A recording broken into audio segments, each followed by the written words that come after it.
Très heureux de vous retrouver pour ce nouveau numéro de Plus loin ensemble, l'émission de la CFE-CGC Assurance. Un sujet passionnant, les générations. Alors vous avez entendu parler de la génération Z, les plus jeunes, et puis on parle beaucoup, réforme des retraites oblige, des seniors, l'index senior, le CDI senior.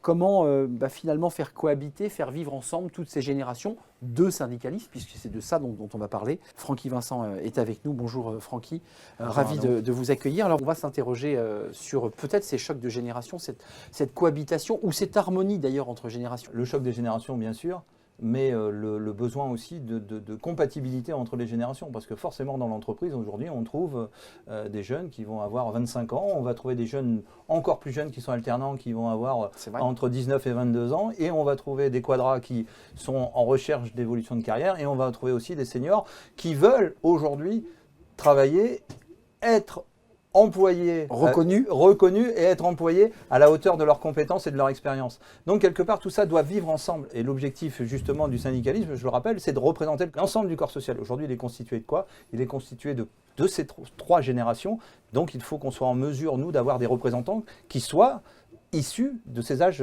différents. Je vous vois hocher la tête, Émilie, parce que c'est ça l'enjeu aussi.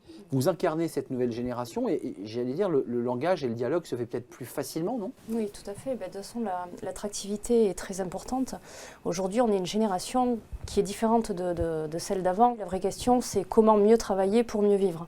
On a des interrogations qui vont s'articuler autour de la semaine à 4 jours. Il faut aussi une visibilité de carrière. Il faut être sûr que l'évolution des métiers rentre aussi dans les critères du dialogue social.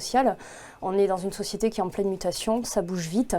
Si on veut une carrière longue, il faut être dans une entreprise dynamique qui prenne tout ça en compte et qui va aussi engendrer des investissements qui vont avec.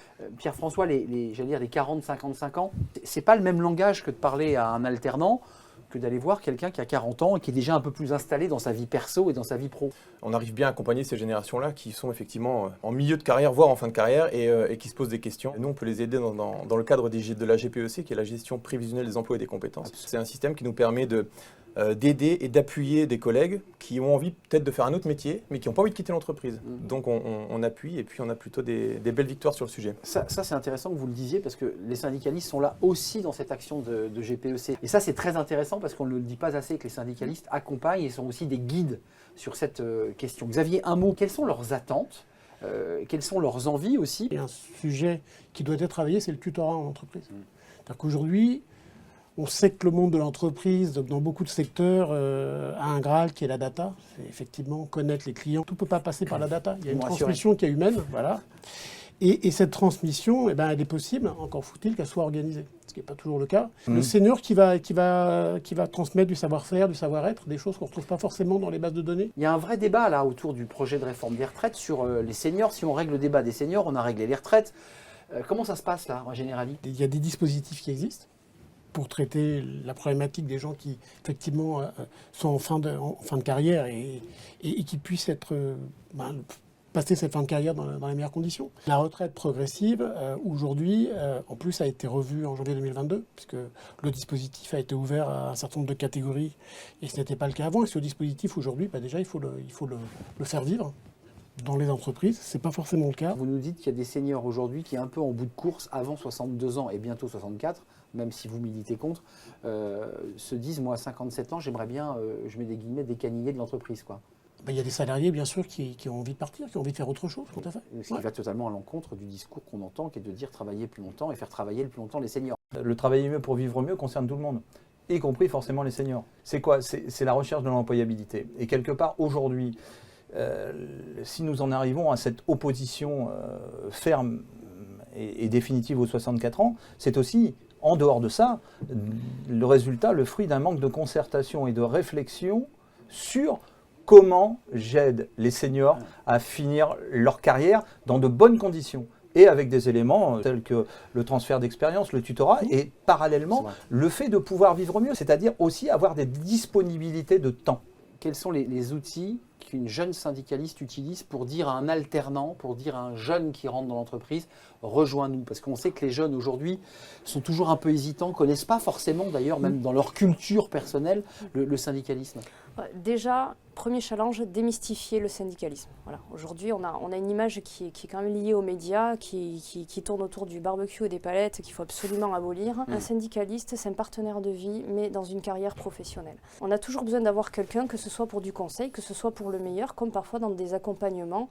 Et on est là au quotidien, tout simplement. En fait, on est là pour les aider. On est Rôle de clairement là- conseil, d'accompagnateur. Ouais, rôle de conseil, et puis surtout pour leur permettre, à un moment donné, de pouvoir évoluer vers des fonctions. Alors, soit une évolution de carrière, donc on est la cour à distribution entre, d'une part, la direction et surtout, de l'autre côté, nos collègues.